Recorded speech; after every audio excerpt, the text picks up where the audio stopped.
shrine anchorites are metal behemoths some 12 to 15 feet tall, a living altar of war almost completely immune to any damage, with a diesel engine belching smoke and trumpets echoing with prayers. The interior of the anchorite is covered in spikes and barbed hooks, so that the monk pilot is in a constant state of torment, rejoicing in their pain so they can suffer as their Lord once did. The exterior is festooned with icons, holy relics, and devotional prayer scrolls, each according to the traditions of the pilgrim sect that the anchorite serves. The first anchorites were built a long time ago in the fortress monastery of Velorad in Greater Moravia. Several hundred of these battle machines were built under the guidance of Saint Methodius, though now the craft is lost, as the monastery was destroyed by a death commando infiltration force of the demon Marcosius.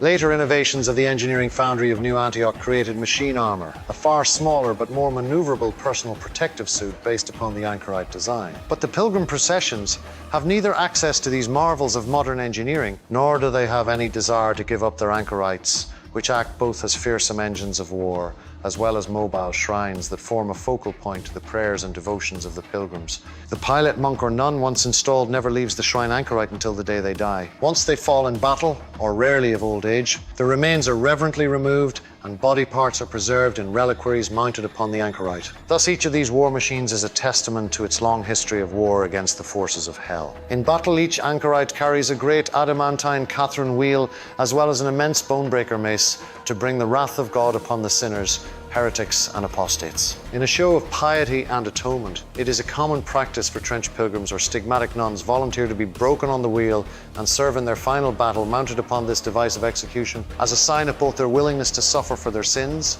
and for the spiritual protection their sacrifice is said to grant to the anchorite. The church frowns upon this custom, but pilgrims flock to their anchorites on the eve of any battle, hoping to be granted the honor of perishing upon the wheel.